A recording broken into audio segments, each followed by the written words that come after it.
Hello friends, कैसे हैं आप लोग। सबको मेरा नमस्कार। सतगुरु कबीर साहब जी के विचार। सुमिरन करऊ राम का, छाड़ो दुख की आस। तर ऊपर धय चापहि, जस कोहलू कोट पिचास। सतगुरु कबीरदास जी कहते हैं कि सदैव आत्मा रूपी राम का स्मरण करते रहना चाहिए और इन दुखदायी संसारिक विषय भोगों की हाथ छोड़ दो, अन्यथा कोल्हू में पड़े हुए धान सरसों इत्यादि के समान पचासों फेरे तक पिसते रहोगे। अर्थात जैसे कोल के अनाज की पेराई होती है, वही दशा वासनाओं के कोल्हू में यानी मनुष्य के जो फंसा वासनाओं के शिकार मनुष्य के कोल्हू में पिसकर तुम्हारी भी ऐसी ही दशा होगी। अतः समय रहते हुए चेत जाओ। अद्भुत पंत वड़ी नाई जाए, भूले राम भूले दुनि आई। जो चेतो सो चेतो रे भाई, नाई तो जीव यम ले जाए। शब्द न माने कथय ज्ञाना, ताते यम दियो है थाना। संशय सवाद वज बसे शरीरा, तिन खायो अने बेधा हीरा।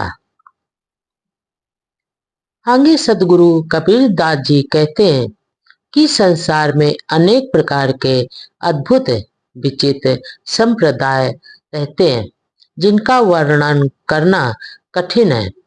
इन संप्रदायों में पढ़कर लोग निज स्वरूप अर्थात राम को तो भूल ही जाते हैं, सद्व्यवहार भी भूल जाते हैं।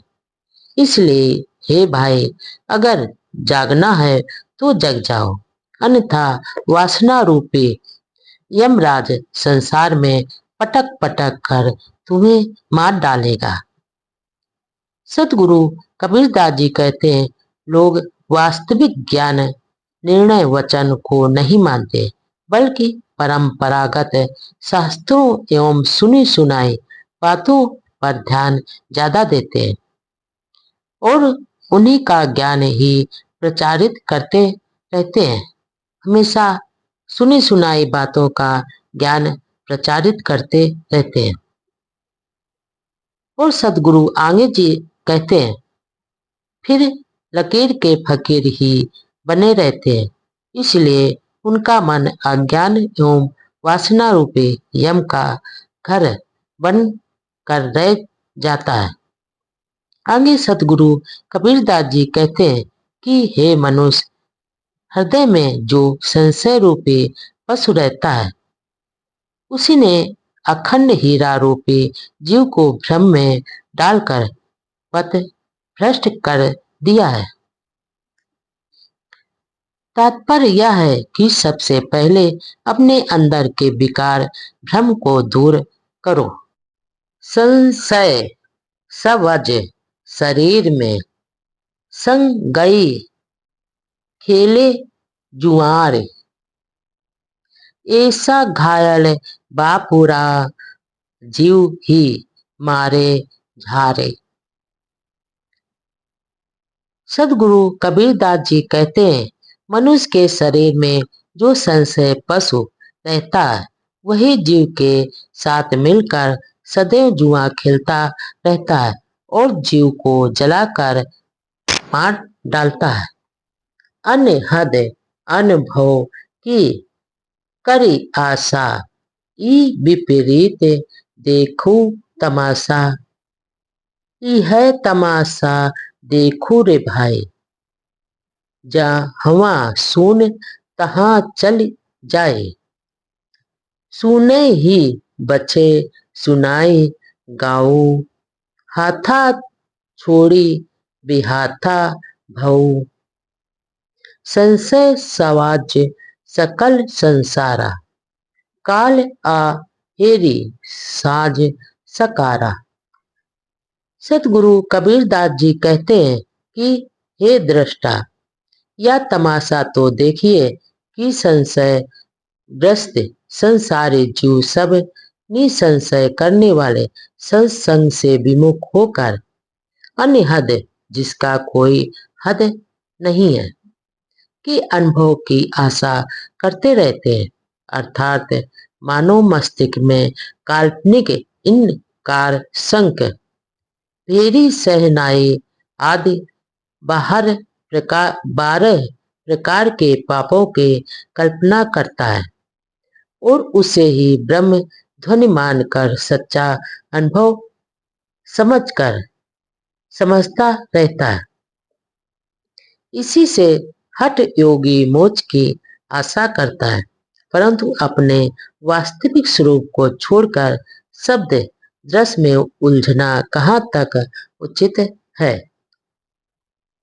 यह तो तमाशा बीन के तमाशे की तरह है, उसे ही सच मानकर देख रहे हो तो देखो। ये हठ योगी शून्य में भागे जा रहे हैं, अर्थात जो अपने लक्ष्य को शून्य में खोजता है वह शून्य में ही जीता है और अपने हाथ आए सुनहरे अवसर को खो देता है। एक तरफ संशय पशु संसार के सभी लोगों को दुख दे रहा है, परंतु दूसरी तरफ मृत रूपी शिकारी देहधारी के पीछे लगा है। काल का चक्र दिन रात लगातार घूम रहा है और देहधारी उसमें पिस रहे हैं, अर्थात रात दिन शंका बनी हुई है कि कब काल कल वित हो जाएंगे। मनुष्य को हर समय शंका बनी रहती कि कब काल हमें उठा ले जाएगा। सुमिरण करो राम का काल गहे हैं केस ना जानो कब मार है क्या घर क्या परदेश।